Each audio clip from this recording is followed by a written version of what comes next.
Hi welcome back to my YouTube channel. ಇವತ್ತು ನನ್ನ ಹಸ್ಬೆಂಡ್ಗೆ surprise ಮಾಡೋಣ ಅಂತ ಪ್ಲ್ಯಾನ್ ಮಾಡಿದ್ದು.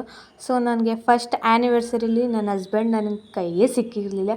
ಸೊ ಸೆಕೆಂಡ್ ಆ್ಯನಿವರ್ಸಿನಾದರೂ ಆಚರಿಸ್ಕೋಬೇಕು ಅಂತ ತುಂಬ ಆಸೆಯಾಗಿತ್ತು. ಸೊ ಅವ್ರಿಗೆ ಗೊತ್ತಿಲ್ದಂಗೆ ಸರ್ಪ್ರೈಸ್ನ ರೆಡಿ ಮಾಡ್ತಾಯಿದ್ದೀನಿ.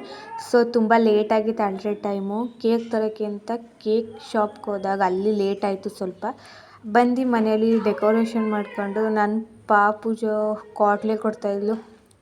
ಅವಳನ್ನು ಸೈಲೆಂಟಾಗಿ ಇರಿಸಿ ಕೊನೆಗೆ ಅವಳನ್ನು ಮತ್ತು ನಾನು ಅಮ್ಮನ ಇಬ್ಬರೂ ಪಾರ್ಕಿಗೆ ಕಳಿಸಿ ನಾನು ಮನೇಲಿ ಡೆಕೋರೇಟ್ ಮಾಡ್ತಾಯಿದ್ದೆ. ಒಂದೊಂದು ಕಡೆ ಒಂದೊಂದು ಬಿಟ್ಟೋಗ್ತಾಯಿತ್ತು. ಪ್ಲೇಸ್ ಅಷ್ಟು ಇರಲಿಲ್ಲ. ಸೊ ಇರೋದ್ರಲ್ಲೇ ಮ್ಯಾನೇಜ್ ಮಾಡ್ಕೋತಾ ಇದ್ದೆ. ನಮ್ಮಮ್ಮ ಕೂಡ ತುಂಬ ಅಂದರೆ ತುಂಬ ಹೆಲ್ಪ್ ಮಾಡ್ತಾಯಿದ್ರು. ಬಲೂನ್ಸ್ ಊದೋದಾಗಿರ್ಬೋದು. ನನ್ನ ಹಸ್ಬೆಂಡ್ 6:30 6:45 ಆಗುತ್ತೆ ಬರೋದು. ಸೊ ಇವತ್ತು ಅಲ್ಲೇ 6:45 ಆಗಿತ್ತು.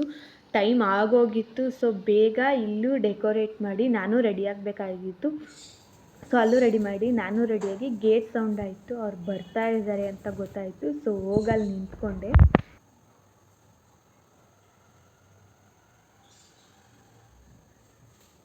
ಮತ್ತು ಕೈಯೆಲ್ಲ ತುಂಬ ಅಂದರೆ ತುಂಬ ಶೇಕ್ ಆಯ್ತಾಯಿತ್ತು. ಒಂದು ಕಡೆ ಖುಷಿ, ಸ್ವಲ್ಪ ಭಯ ಎಲ್ಲ ಆಗ್ತಾಯಿತ್ತು.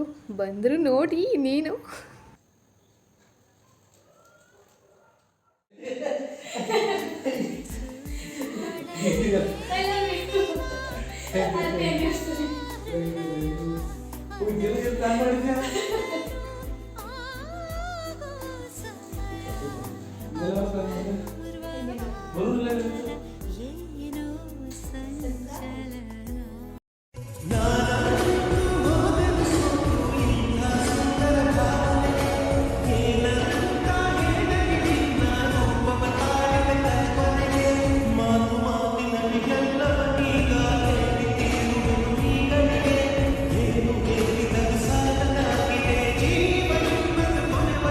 ನಮ್ಮ ಪುಟಾಣಿ ನಾನು ಮಾಡ್ತೀನಿ ನಾನು ಕೇಕ್ ಕಟ್ ಮಾಡ್ತೀನಿ ಅಂತ ಬರ್ತಾಯಿದ್ಲು. ಓಕೆ, ಸೊ ಈ ಥರ ಡೆಕೋರೇಟ್ ಮಾಡಿದೆ ನಾನು. ತುಂಬ ಆಸೆ ಇತ್ತು ಫಸ್ಟ್ ಆ್ಯನಿವರ್ಸರಿಯಲ್ಲೇ ಈ ಥರ ಮಾಡ್ಕೋಬೇಕಾಗಿತ್ತು ಅಂತ.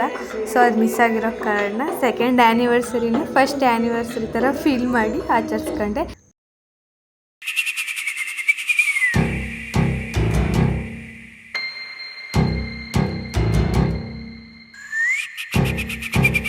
ಹಸೀಮ ಪ್ರೇಮ ರಾಧೆಯಾದೆನು. ನನ್ನ ಹಸ್ಬೆಂಡ್ಗೆ ಗಿಫ್ಟ್ ಕೊಡಬೇಕು ಅಂತ ತುಂಬ ಆಸೆ ಇತ್ತು. ಸೊ ಯೋಚನೆ ಮಾಡಿ ವಾಚ್ ಗಿಫ್ಟ್ ಮಾಡೋಣ ಅಂತ ಹೇಳಿ ಅವ್ರಿಗೆ ವಾಚ್ ಗಿಫ್ಟ್ ಸರ್ಪ್ರೈಸಾಗಿ ಕೊಟ್ಟೆ. ಸೊ ಫುಲ್ ಇಷ್ಟ ಆಯಿತು ಅವ್ರಿಗಂತೂ. ತುಂಬ ಇಷ್ಟ ಆಯಿತು ಅಂತ ಕೂಡ ಹೇಳಿದ್ರು. ಸೊ ಫೋಟೋಸ್ ಎಲ್ಲ ತೊಗೊಂಡು ಊಟಕ್ಕೆ ಹೊರ್ಗಡೆನೇ ಹೋಗೋಣ ಅಂತ ಡಿಸೈಡ್ ಮಾಡಿಕೊಂಡು ಊಟ ಮುಗಿಸ್ಕೊಂಡು ಬಂದು. Thank you so much.